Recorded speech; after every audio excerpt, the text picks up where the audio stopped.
নমস্কার বন্ধুরা, তোমরা দেখে নিশ্চয়ই বুঝতে পারছো এটা কোন পিঠে। আমাকে কমেন্ট করে জানিও এটাকে কি পিঠে বলে। এটা নাম গোকুল পিঠে। আমি এই গোকুল পিঠে দু রকম ভাবে করেছি, একটা রসে ভিজিয়েছি, একটা রসে না ভিজিয়ে রেখেছি। তোমরা খেয়ে বলবে কোনটা বেশি ভালো লাগে। এইটা রসে ভেজানো, 1 কাপ চিনি আর 1 কাপ জল এই দিয়ে চিনির রস করেছি। ওটা আর দেখালাম না, তাহলে ভিডিওটা অনেক বড় হয়ে যাবে, তাই রসটা করে ভিজিয়ে তোমাদের এটাই দেখাচ্ছি। অনেকে খোয়া ক্ষীর দিয়ে করে, কেউ নারকেলের পুর দিয়ে। আমি নারকেল পুর দিয়ে করেছি। নারকেলটা কুড়িয়ে পুর বানিয়ে এরকম চ্যাপটা চ্যাপটা করে নিয়েছি।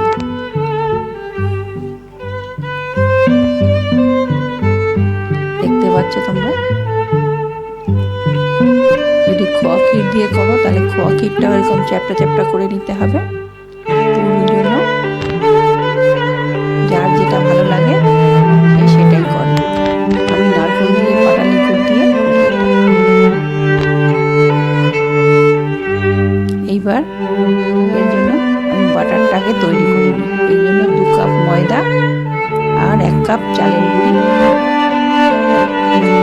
বলের মধ্যে, একটা বাটির মধ্যে নিয়ে নিলাম।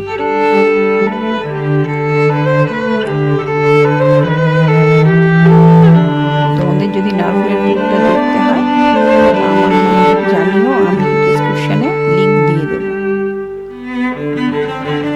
আমি 2 কাপ ময়দা 1 কাপ চালের গুঁড়ি নিয়ে বাটারটা তৈরি করলাম। আর এর মধ্যে একটু নারকেল দিলাম, এটা অপশনাল। তোমাদের যদি না থাকে না দিলেও কোনো ব্যাপার না, নারকেলটা দিলে স্বাদ হয় ভালো।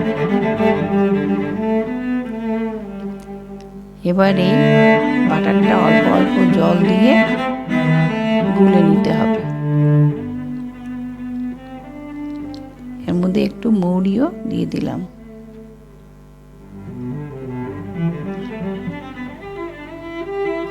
এবার অল্প অল্প করে জল দেব, একবারে বেশি জল দেবে না, বেশি পাতলা হয়ে গেলে আবার অসুবিধা। ওই জন্য অল্প অল্প জল দিয়ে এটাকে ঘোলটাকে তৈরি করতে হবে।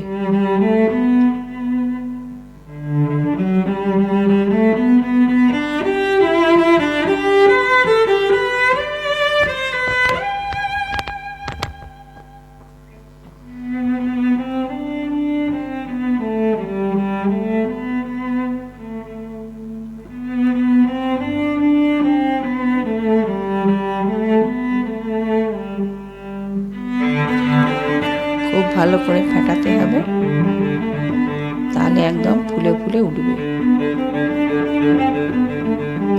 এবার একদম অল্প করে 1 চিমটি লবণ দিয়ে দিতে হবে আর 1 চামচ বেকিং পাউডার দিয়ে আবার একটু নাড়িয়ে নিলাম।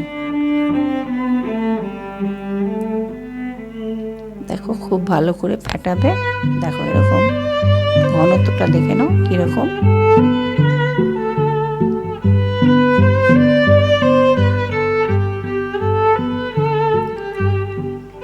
এবার একটা হাতা নিয়ে যেই আমি পুরগুলো করে রেখেছি ওই পুরটাকে এই বাটারের মধ্যে ডুবিয়ে দিলাম।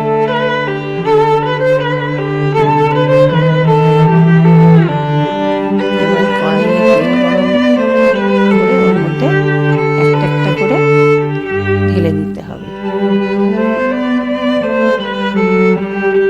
দেখো কিভাবে ঢালছি আমি, তোমরাও এইভাবে 1টা 2টো 3টে করে ভেজে নেবে। যদি বেশি করে তেল দাও তো একবারে 4টে করেও ভাজা যাবে।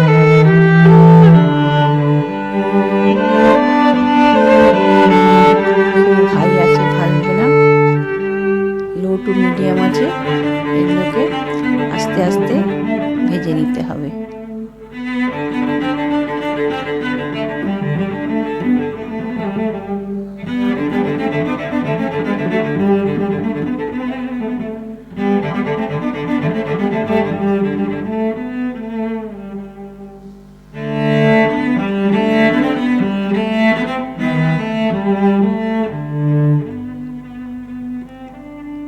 তোমরা যদি গোকুল পিঠে চিনির রসে দাও তাহলে ওই বাটারটার মধ্যে চিনি দেওয়ার দরকার নেই।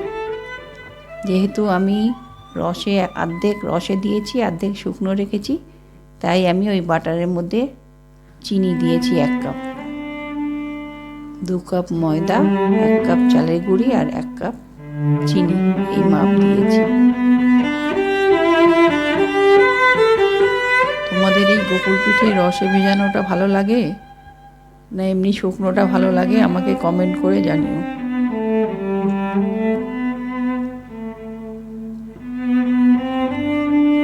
চিনির রসেরটা ভেজানো যেটা হয় সেটা একদম নরম তুলতুলে হয়, আর যেটা শুকনো থাকে ওটা একদম মচমচ করে, ক্রিস্পি।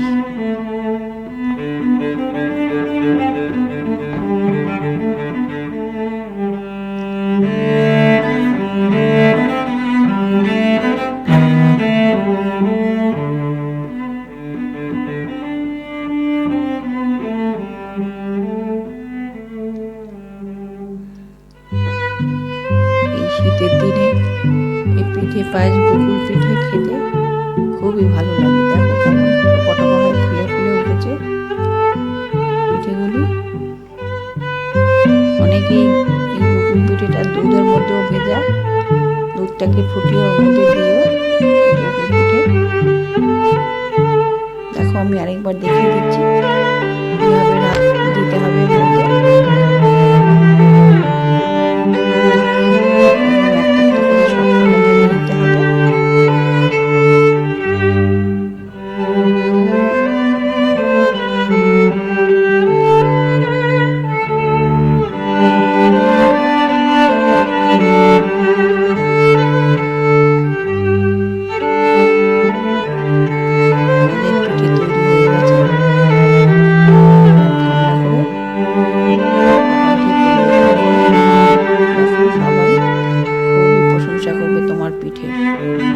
তোমাদের যদি এই রেসিপিটি ভালো লাগে লাইক, শেয়ার, কমেন্ট করে দাও।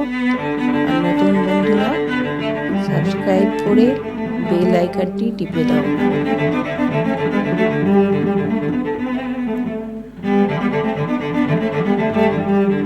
দেখতে পাচ্ছ কত নরম হয়ে একদম ফুলে ফুলে উঠেছে।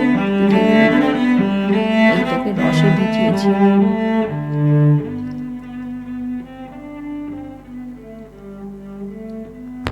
কত সুন্দর ফ্লাফি পিঠে হয়েছে।